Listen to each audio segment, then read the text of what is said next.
Okay, what's going on, folks? Mr. Brunswold here.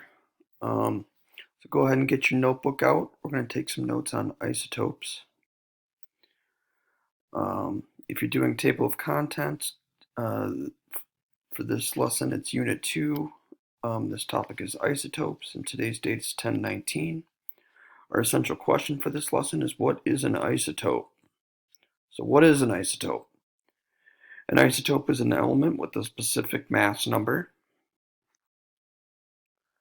And so for elements, recall that an atom of an element must have a specific number of protons. So for example, carbon atoms all have 6 protons. However, there are 2 different stable isotopes of carbon. So one of those isotopes has 6 neutrons, and one of those isotopes has 7 neutrons. And so the one with 6 neutrons, we call that carbon-12.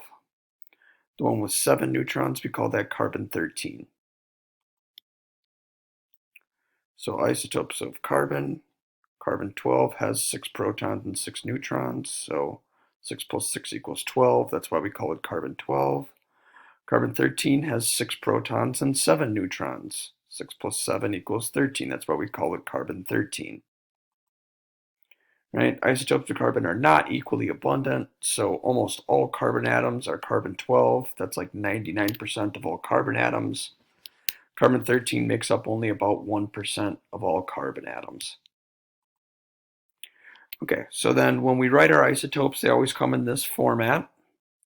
So the E in here stands for the element symbol, the M stands for the mass number, and the A stands for the atomic number. So let's go through an example. Carbon-12, remember again that has 6 protons and 6 neutrons. 6 plus 6 equals 12.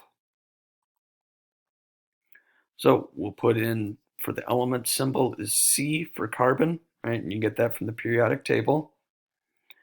M is the mass number, so again, 6 plus 6 equals 12, so we'll put in 12 for the mass number.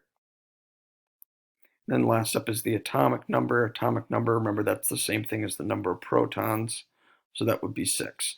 So this is the syntax for how you would write out a carbon atom.